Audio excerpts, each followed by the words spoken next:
ألف لام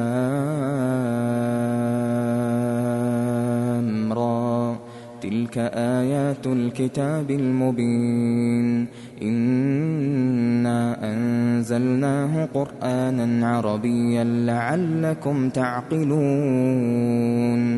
نحن نقص عليك أحسن القصص بما أوحينا إليك هذا القرآن وإن كنت من قبله لمن الغافلين إذ قال يوسف لأبيه يا أبت إني رأيت 11 كوكبا والشمس والقمر رأيتهم لي ساجدين قال يا بني لا تقصص رؤياك على إخوتك فيكيدوا لك كيدا إن الشيطان للإنسان عدو مبين وكذلك يجتبيك ربك ويعلمك من تأويل الأحاديث ويتم نعمته عليك وعلى آل يعقوب كما أتمها على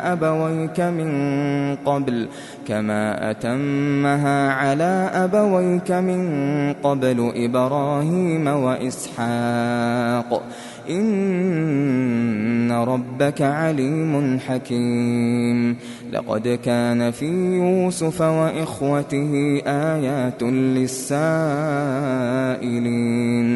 إذ قالوا ليوسف وأخوه أحب إلى أبينا منا ونحن عصبة إن أبانا لفي ضلال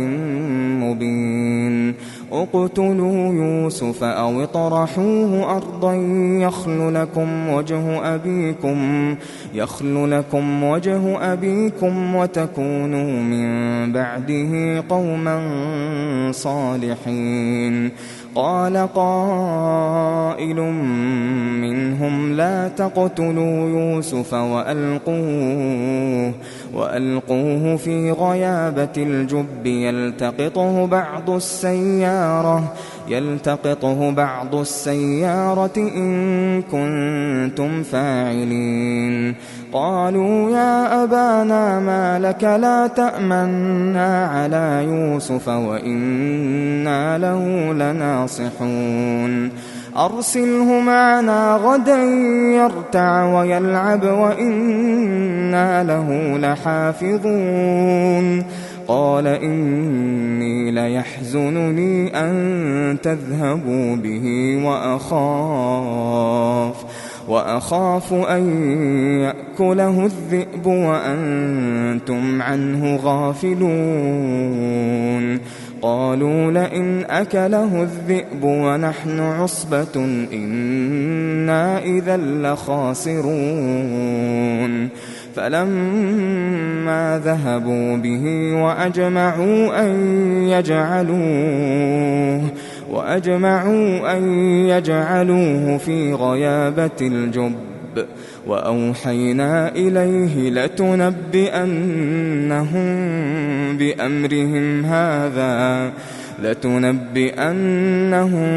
بأمرهم هذا وهم لا يشعرون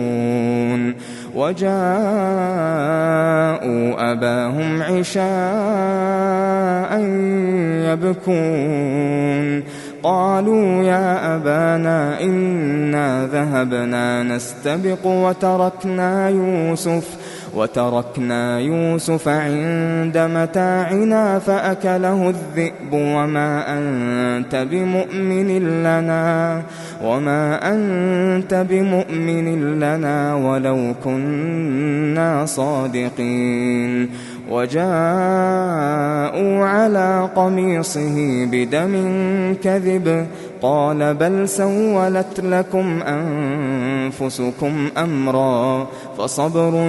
جميل والله المستعان على ما تصفون وجاءت سيارة فأرسلوا واردهم فأدلى دلوه قال يا بشرى هذا غلام وأسروه بضاعة والله عليم بما يعملون وشروه بثمن بخس دراهم معدودة وكانوا فيه من الزاهدين وقال الذي اشتراه من مصر لامرأته أكرمي مثواه عسى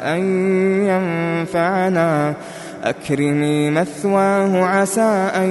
ينفعنا أو نتخذه ولدا وكذلك مكنا ليوسف في الأرض ولنعلمه من تأويل الأحاديث والله غالب على أمره ولكن أكثر الناس لا يعلمون ولما بلغ أشده آتيناه حكما وعلما وكذلك نجزي المحسنين وراودته التي هو في بيتها عن نفسه وغلقت الأبواب وقالت هيت لك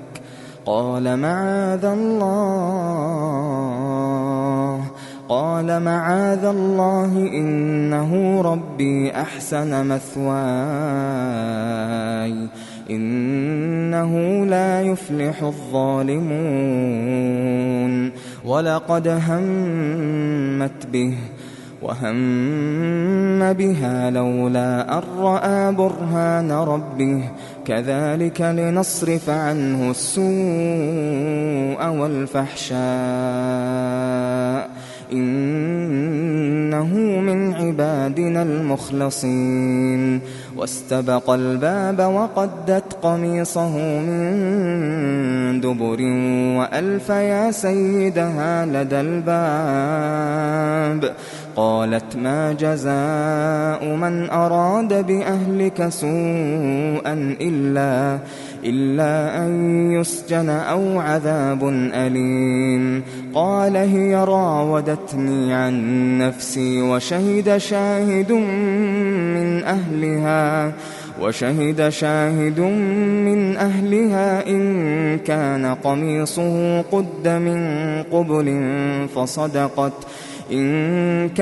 قميصه قد من قبل فصدقت وهو من الكاذبين وإن كان قميصه قد من دبر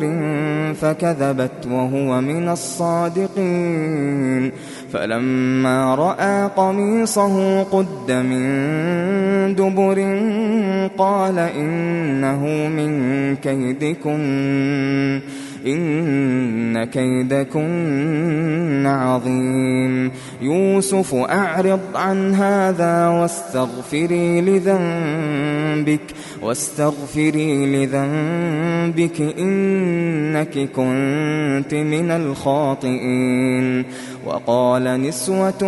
في المدينة امرأة العزيز تراود فتاها عن نفسه قد شغفها حبا إنا لنراها في ضلال مبين فلما سمعت بمكرهن أرسلت إليهن وأعتدت لهن متكأ وآتت كل واحدة منهن سكينا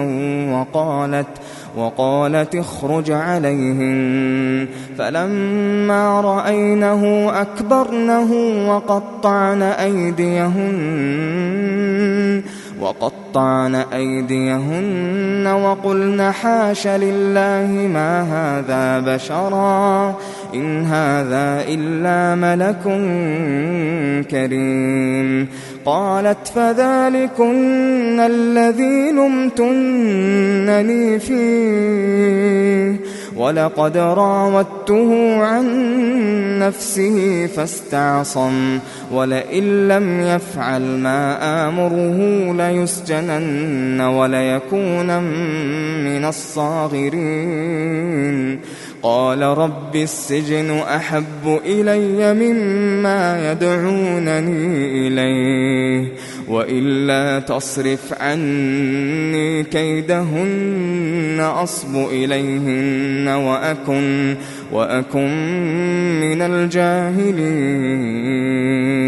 فاستجاب له ربه فصرف عنه كيدهن إنه هو السميع العليم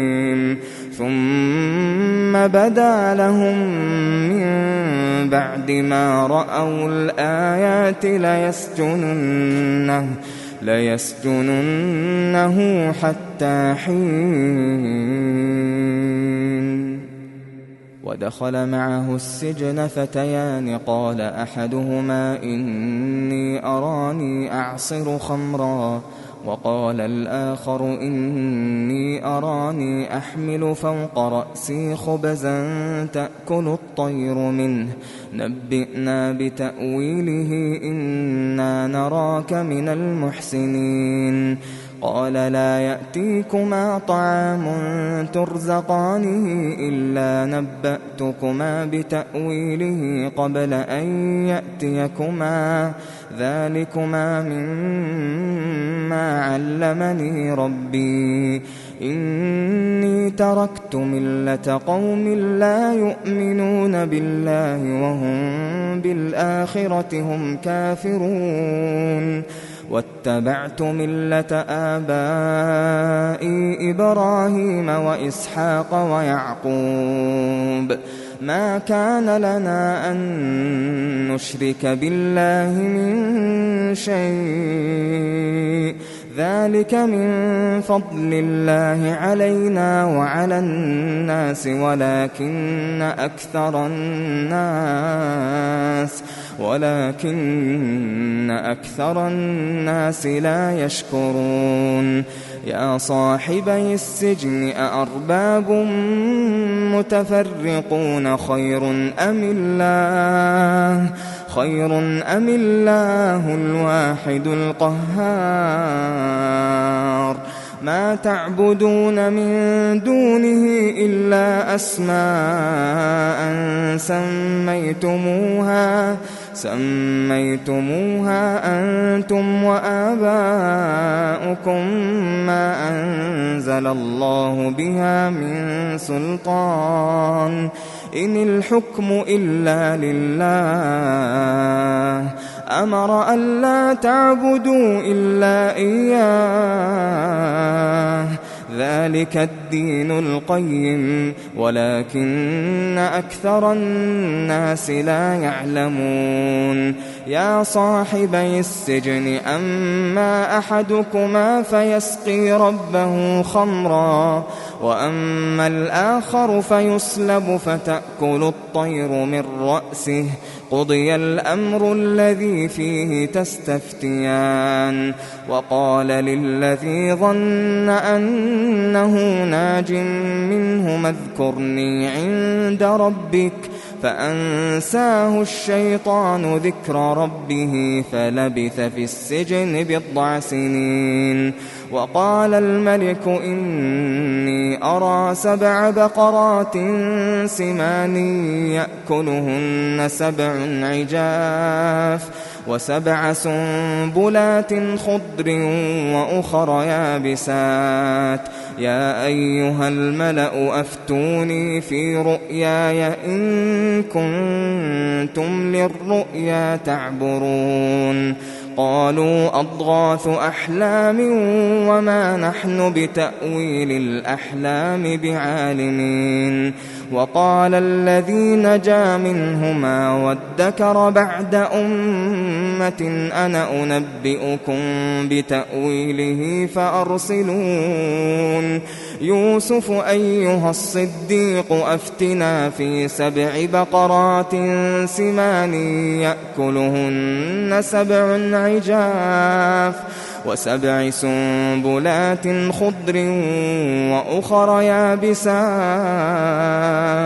لعلي أرجع إلى الناس لعلهم يعلمون قال تزرعون 7 سنين دأبا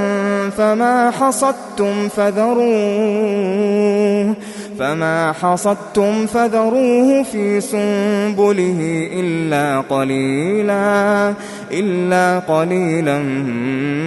مما تأكلون ثم يأتي من بعد ذلك 7 شداد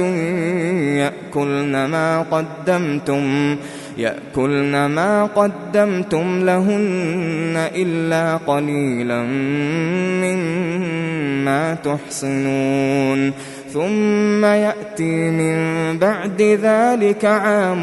فيه يغاث الناس وفيه يعصرون وقال الملك ائتوني به فلما جاءه الرسول قال ارجع إلى ربك فاسأله ما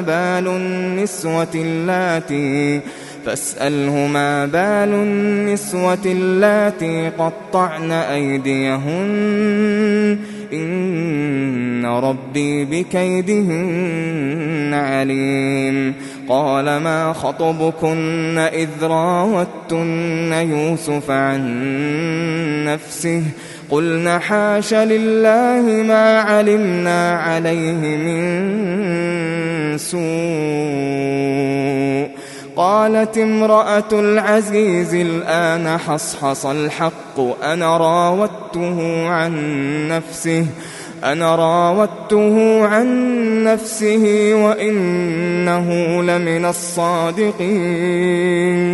ذلك ليعلم أني لم أخنه بالغيب وأن الله لا يهدي كيد الخائنين وما أبرئ نفسي إن النفس لأمارة بالسوء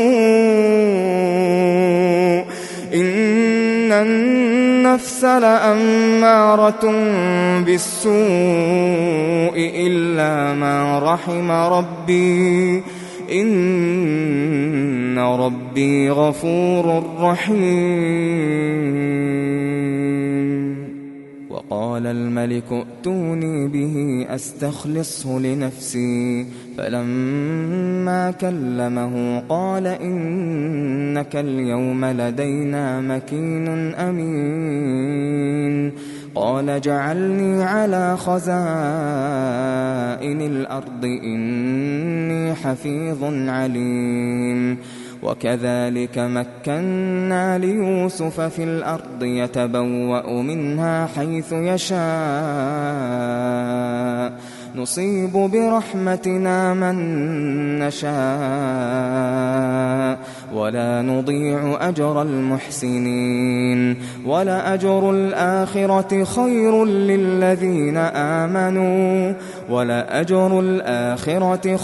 للذين آمنوا وكانوا يتقون وجاء إخوة يوسف فدخلوا عليه فعرفهم وهم له منكرون ولما جهزهم بجهازهم قال ائتوني بأخ لكم من أبيكم ألا ترون أني أوفي الكيل وأنا خير المنزلين فإن لم تأتوني به فلا كيل لكم عندي ولا تقربون قالوا سنراود عنه أباه وإنا لفاعلون وقال لفتيانه اجعلوا بضاعتهم في رحالهم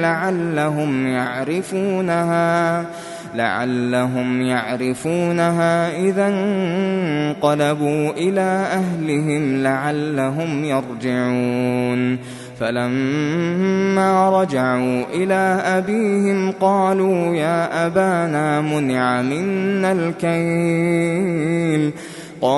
يا أبانا منع منا الكيل فأرسل معنا أخانا نكتل وإنا له لحافظون قال هل آمنكم عليه إلا كما أمنتكم على أخيه من قبل فالله خير حافظا وهو أرحم الراحمين ولما فتحوا متاعهم وجدوا بضاعتهم ردت إليهم قالوا يا أبانا ما نبغي هذه بضاعتنا ردت إلينا ونمير أهلنا ونحفظ أخانا ونزداد كيل بعير ذلك كيل يسير قال لن أرسله معكم حتى تؤتون موثقا من الله لتأتونني به إلا أن يحاط بكم فلما آتوه موثقهم قال الله على ما نقول وكيل وقال يا بني لا تدخلوا من باب واحد وادخلوا من أبواب متفرقة وما أغني عنكم من الله من شيء إن الحكم إلا لله عليه توكلت وعليه فليتوكل المتوكلون ولما دخلوا من حيث أمرهم أبوهم ما كان يغني عنهم من الله من شيء إلا حاجة في نفس يعقوب قضاها وإنه لذو علم لما علمناه ولكن أكثر الناس لا يعلمون ولما دخلوا على يوسف آوى إليه أخاه قال إني أنا أخوك فلا تبتئس بما كانوا يعملون فلما جهزهم بجهازهم جعل السقاية في رحل أخيه ثم أذن مؤذن أيتها العير إنكم لسارقون قالوا وأقبلوا عليهم ماذا تفقدون قالوا نفقد صواع الملك ولمن جاء به حمل بعير وأنا به زعيم قالوا تالله لقد علمتم ما جئنا لنفسد في الأرض وما كنا سارقين قالوا فما جزاؤه إن كنتم كاذبين قالوا جزاؤه من وجد في رحله فهو جزاؤه كذلك نجزي الظالمين فبدأ بأوعيتهم قبل وعاء أخيه ثم استخرجها من وعاء أخيه كذلك كدنا ليوسف ما كان ليأخذ أخاه في دين الملك إلا أن يشاء الله نرفع درجات من نشاء وفوق كل ذي علم عليم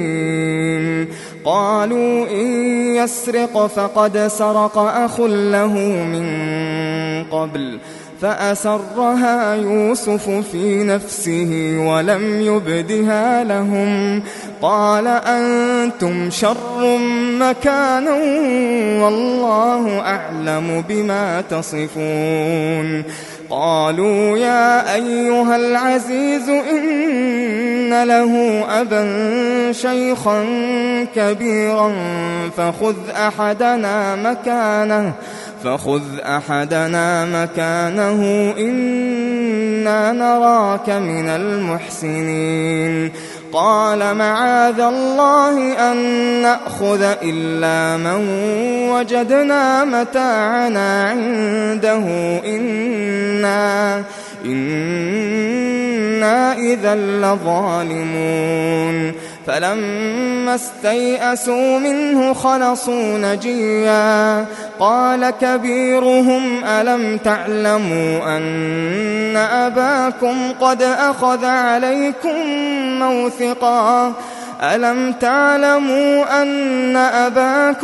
أخذ عليكم موثقا من الله ومن قبل ما فرطتم في يوسف فلن أبرح الأرض حتى يأذن لي أبي أو يحكم الله لي وهو خير الحاكمين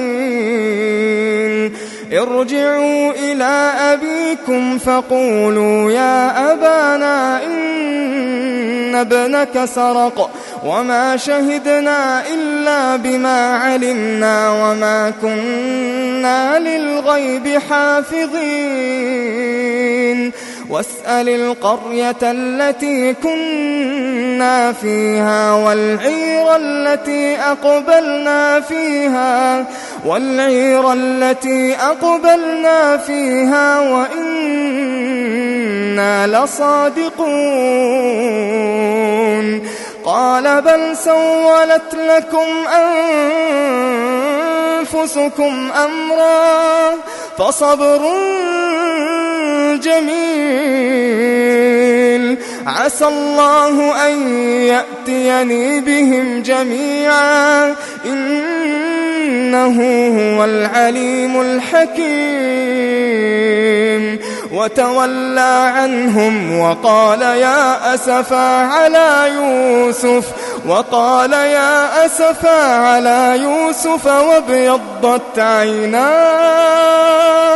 وابيضت عيناه من الحزن فهو كظيم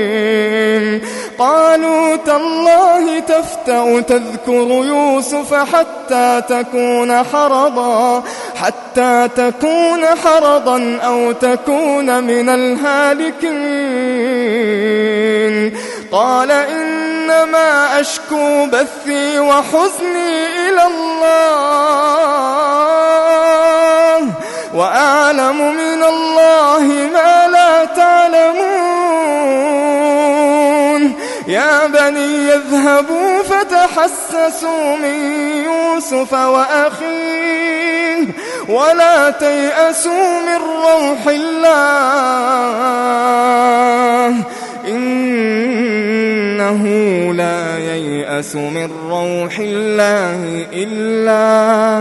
إنه لا ييأس من روح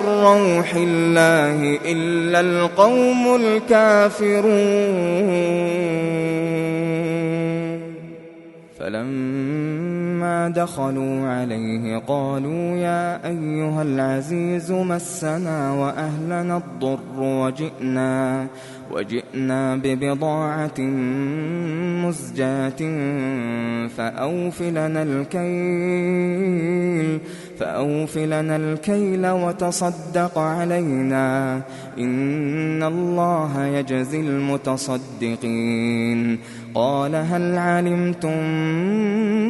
ما فعلتم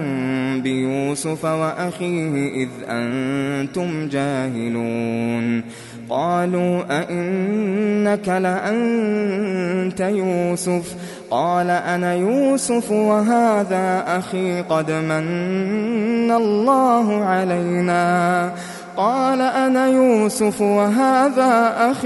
من الله علينا إنه من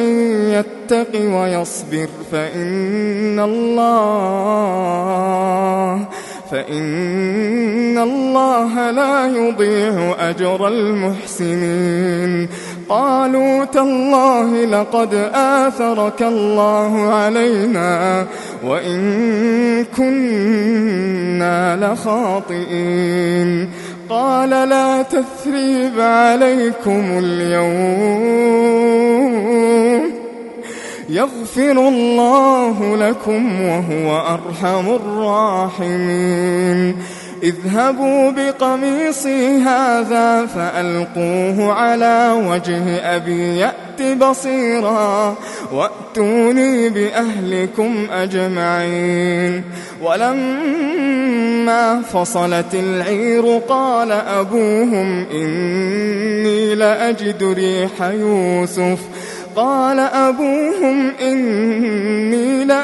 ريح يوسف لولا أن تفندون. قالوا تالله إنك لفي ضلالك القديم. فلما أن جاء البشير ألقاه على وجهه فارتد بصيرا قال ألم أقل لكم إني أعلم من الله ما لا تعلمون. قالوا يا أبانا استغفر لنا ذنوبنا إنا كنا خاطئين. قال سوف أستغفر لكم ربي إنه هو الغفور الرحيم. فلما دخلوا على يوسف آوى إليه أبويه وقال ادخلوا مصر إن شاء الله آمنين. ورفع أبويه على العرش وخروا له سجدا وقال يا أبت هذا تأويل رؤياي من قبل قد جعلها ربي حقا وقد أحسن بي إذ أخرجني من السجن وجاء بكم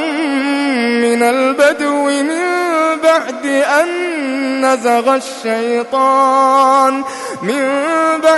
أن نزغ الشيطان بيني وبين إخوتي إن ربي لطيف لما يشاء إنه هو العليم الحكيم.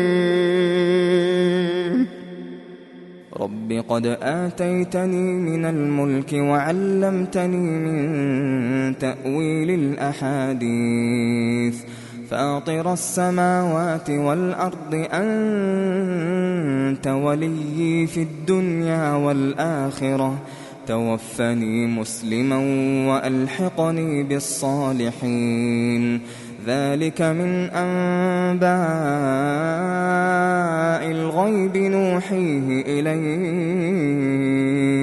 وما كنت لديهم إذ أجمعوا أمرهم وهم يمكرون. وما أكثر الناس ولو حرصت بمؤمنين وما تسألهم عليه من أجر إن هو إلا ذكر للعالمين.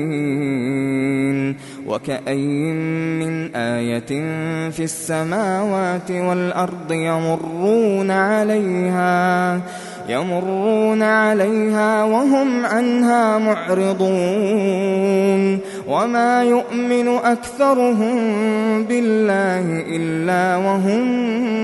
مشركون. أفأمنوا أن تأتيهم غاشية من عذاب الله أو تأتيهم الساعة بغتة وهم لا يشعرون. قل هذه سبيلي أدعو إلى الله على بصيرة أنا ومن اتبعني وسبحان الله وما أنا من المشركين وما أرسلنا من قبلك إلا رجالا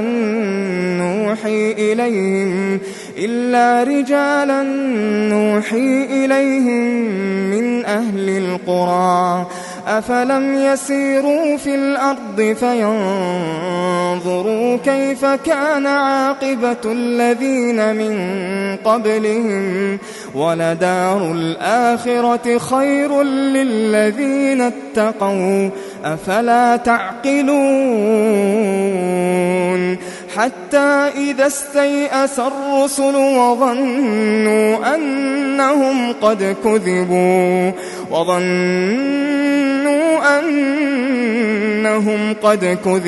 جاءهم نصرنا فنجي من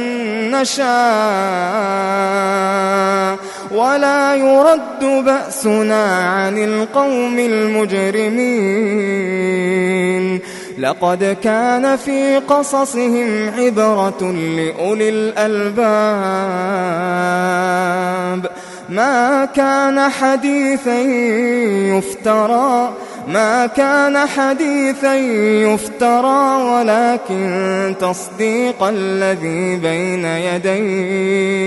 ولكن تصديق الذي بين يديه